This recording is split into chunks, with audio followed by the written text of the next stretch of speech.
Hi guys, welcome to my YouTube channel. I want to have this video focus on what do I do for a living? What is a transaction coordinator? What kind of things do I focus on in real estate? And where do I foresee myself growing within this field and as an entrepreneur and as an investor?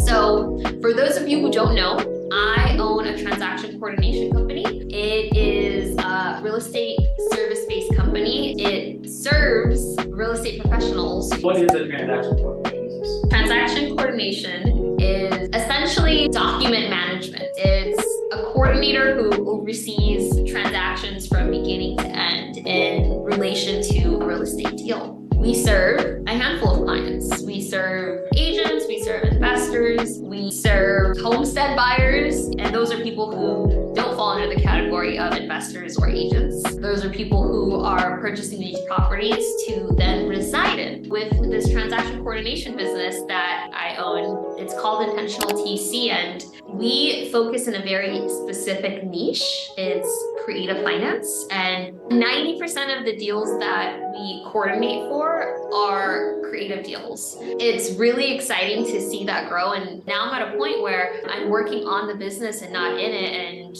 we're scaling, and the services that we're offering is also expanding, and the goal is to be able to build this company to where, if I wanted to sell it 5-10 years down the line, I can do that. What I've seen be the most successful in regards to scaling is reverse engineering. And that's by figuring out, what does your end look like, when it comes to a specific thing. For my transaction coordination business, the goal is to be able to sell it, right? So if I'm working backwards, what does that mean? If I want to sell a business, there needs to be a handful of things that are consistent, that are trackable, and certain types of financials that people look at. In regards to that, I've had to implement things like subscription models and going in to really invest in building processes and new systems and implementing automation. What are some of the biggest challenges you face? It would literally be managing people. That is the biggest challenge, but it's the most rewarding. What kind of questions you ask people in your modeling groups? I discuss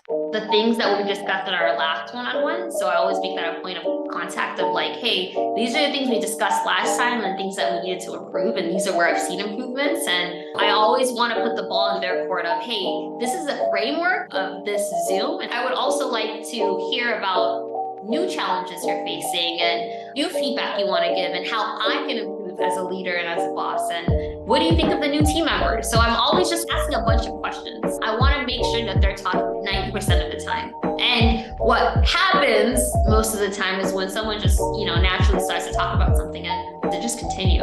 It's really, really important when you are having these one-on-ones to be in a place where you're listening and you are being vulnerable and you're also receptive of vulnerability, right? And you're acknowledging, and it's hard to do that if you are speaking 90% of the time. And I've realized too, it's like when you come into a situation and you want to give people feedback, and if you're the one that's coming in and speaking most of the time and you're not getting an idea of where they're coming from. The main purpose of the company is to be able to provide an excellent customer service experience for our clients. And if I don't see that happening, I get passionate about it because that's really important to me. But what's also really important to me is how my team members are doing, right? And if there is a disalignment of them not serving the clients, and instead of me getting mad in these one-on-ones and saying, hey, what's going on here? What's going on there? I'm going into it thinking something must have happened in their life, and I need to figure out what to understand why they're messing up in this area. And let me operate from a place of love and understanding. I'm not coming in to beat on them on where they messed up.